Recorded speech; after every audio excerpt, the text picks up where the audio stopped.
Bonjour à tous, c'est Mathis le monteur, j'espère que vous allez bien. En tout cas, moi ça va super et je suis super content de revenir sur la chaîne. Aujourd'hui, je vais vous présenter une extension pour Premiere Pro qui s'appelle AutoCut. Alors cette extension, elle est vraiment extraordinaire puisqu'elle va diviser par deux votre temps de dérochage. Alors AutoCut, comment ça marche? Il possède des algorithmes de détection des silences qui permet de réaliser des coupes, des cuts automatiquement. Et ça, franchement, ça nous fera gagner énormément de temps au montage. Petite parenthèse, ce plugin est surtout spécifique au montage lié à YouTube, puisque le genre de situation où on doit couper des silences, c'est typique du facecam comme on a l'habitude de le voir sur YouTube. Dans cette vidéo, je vais vous parler d'AutoCut, comment l'installer, comment l'utiliser, puis ensuite on fera un comparatif de comment je monte naturellement à la main, sans plugin, et ensuite avec le plugin AutoCut. Sachez aussi que l'équipe d'AutoCut qu'on a eu au téléphone travaille sur d'autres solutions pour nous faire gagner encore plus de temps au montage, et on a vraiment hâte de voir ce que ça va donner. Ne perdons pas plus de temps, regardons comment l'installer. Alors pour l'installer, c'est vraiment hyper simple, il suffit de vous rendre sur le site autocut.fr. Sur le site, il vous est demandé de rentrer votre email, juste ici. Vous entrez votre email et vous aurez accès à une clé gratuite de 14 jours. Alors il s'agit d'une clé d'essai, mais vous pouvez obtenir cette extension à partir d'environ 10 € par mois. Vous rentrez votre email et ensuite vous devrez recevoir votre clé d'activation. Après avoir reçu ce message, vous voyez comment installer, how to install. Vous cliquez dessus et vous avez directement la procédure d'installation qui est vraiment très facile. Il suffit tout d'abord d'installer ZXP Installer. Donc c'est un logiciel qui va permettre d'installer les extensions directement sur Premiere Pro. Vous le téléchargez soit sur Windows, soit sur macOS. Donc nous en l'occurrence on travaille sur Windows. Et ensuite, une fois que c'est fait, vous lancez la procédure d'installation basique. Simple. Une fois que vous l'avez installé, vous retournez en arrière et vous faites télécharger l'extension. Vous pouvez la télécharger directement. Il s'agit d'un fichier compressé, donc il va falloir le décompresser, par exemple avec WinRAR. Une fois que tout ça est fait, vous ouvrez ZXP Installer, vous appuyez au milieu, et il suffit de sélectionner le fichier AutoCut ZXP que vous avez téléchargé précédemment et que vous avez décompressé. Et voilà, c'est vraiment tout simple, vous avez installé l'extension sous Premiere Pro. Alors si Premiere Pro est déjà ouvert, vous pouvez le fermer et le redémarrer. Et maintenant, je vais vous montrer comment ça marche sous Premiere Pro. Une fois que vous avez ouvert Premiere Pro, il suffit d'aller dans Fenêtre, Extension. Donc là, je sais pas pourquoi, mais ça m'a fait un petit bug. Il l'affiche plus. Mais en tout cas, ça s'appelle Extension et vous verrez AutoCut. Normalement, la première fois que vous allez l'ouvrir, ils vont vous demander la clé d'activation. Rappelez-vous, vous l'avez reçue dans le mail précédemment. Alors, comment l'utiliser? C'est vraiment hyper simple. Je vais vous expliquer tout ça. La première chose à faire, c'est sélectionner un clip dans votre timeline. Il suffit de faire un clic gauche dessus, de retourner dans Fenêtre, Extension et AutoCut. Une fenêtre s'ouvre et on a trois différentes étapes. Première étape, on a deux options. On a Remove Silence Longer Than et Remove Talk Shorter Than. Donc, excusez-moi mon anglais. Can you speak in English? Thank you very much. Alors la première option, qui pourrait se traduire par enlever les silences plus longs qu'eux, indique à partir de quelle durée de silence vous voulez que l'extension les prenne en compte pour les supprimer. C'est pratique par exemple quand on veut reprendre son souffle, quand il y a un léger moment de silence dans la phrase, ce qui permet finalement de ne pas faire des cuts tout le temps. Personnellement, moi j'ai fait des tests et la meilleure durée que j'ai trouvée c'était 0,4 secondes. Mais après, tout dépend de vous pour vos montages et pour ce que vous voulez en faire de l'extension.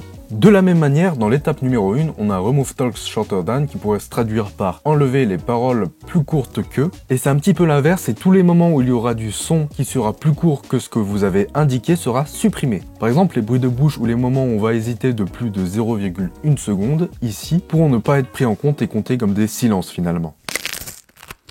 En étape numéro 2, on a le before padding et l'after padding. Alors, le before padding et l'after padding pourraient se traduire par la marge avant et la marge arrière. Il s'agit de la marge avant chaque son et après chaque son détecté. Personnellement, moi je veux des cuts qui sont vraiment très nets, donc j'utilise 0,1 seconde à chaque fois. Comme ça, on aura vraiment des cuts très propres et un script qui s'enchaîne vraiment très vite, et ça c'est typiquement lié à YouTube. Donc moi, ce que je préfère c'est 0,1 seconde. Comme je vous l'ai dit tout à l'heure, pensez bien à faire des tests et puis à le configurer comme vous voulez. Enfin, en étape numéro 3, on a le choix de garder les silences pour le montage, c'est-à-dire qu'il y aura les coupes qui seront faites, mais les silences qui seront gardés. Et ça c'est vraiment pratique si vous voulez tout visionner et tout supprimer par la suite, ou on peut choisir de ne pas garder les silences, et dans ce cas-là, l'extension va faire son travail automatiquement, couper et raccorder tous les clips. Et ça c'est vraiment super pratique, super magique, franchement ça nous fait gagner un temps de fou. Enfin, on a le niveau de bruit, alors c'est le niveau 0, c'est-à-dire que tous les sons égaux ou inférieurs à ce niveau seront détectés comme des silences et donc seront supprimés. Personnellement, moi je le laisse comme ça de base à moins 35 décibels, et quand on a paramétré tout ça, franchement, il suffit juste d'appuyer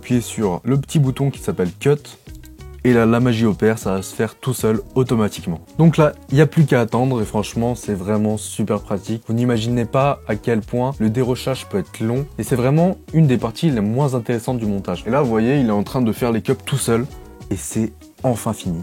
Donc pour vous faire voir, je vous ai sélectionné un clip de 5 minutes et franchement, en quelques secondes, c'était fini. Maintenant, il suffit juste de revérifier et tout est bon. Il y a une obligation de signalement électronique pour les drones de plus de 800 grammes. On a déjà parlé des balises externes qui coûtent un bras pour pas grand chose, mais la marque DJI a mis à jour certains de ces drones pour éviter d'avoir à les acheter. Alors, comment utiliser cette nouvelle fonctionnalité? C'est ce qu'on va voir aujourd'hui. Franchement, il n'y a aucun bug, c'est super propre. Mais franchement, globalement, ce plugin, il est génial. Et juste pour voir, on va comparer avec le temps où je monte manuellement et sans plugin. Alors vous allez voir, je vais mettre un petit peu plus de temps quand même.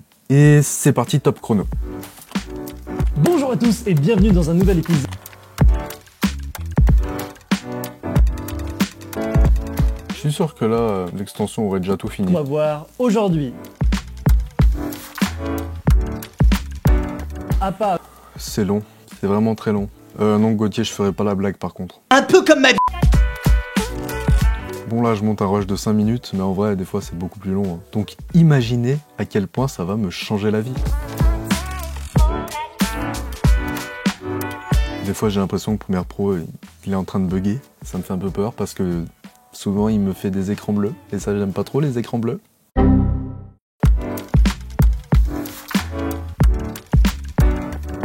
Ouf, et ben enfin fini. Et voilà ce que ça donne. Voilà. Et ben on va mettre un temps ici et un temps ici. On verra ce que ça donne. Hein Mathis au montage? C'est plutôt pas mal. J'ai pas du tout tourné ces plans à la suite. C'était un effet de montage. Voilà en tout cas, j'espère qu'on est d'accord. L'extension va nous faire vraiment gagner énormément de temps. Vous l'avez vu au montage, franchement. J'aurais pu passer plus de temps par exemple sur la colorimétrie, sur l'étalonnage du son, etc. Mais honnêtement, je pense que ce plugin va révolutionner le YouTube game et que bientôt on pourra plus s'en passer. Voilà, j'espère que cette vidéo vous aura plu, que vous avez apprécié l'extension AutoCut que je viens de vous présenter. Et d'ici là, je vous souhaite de très bons montages. Salut!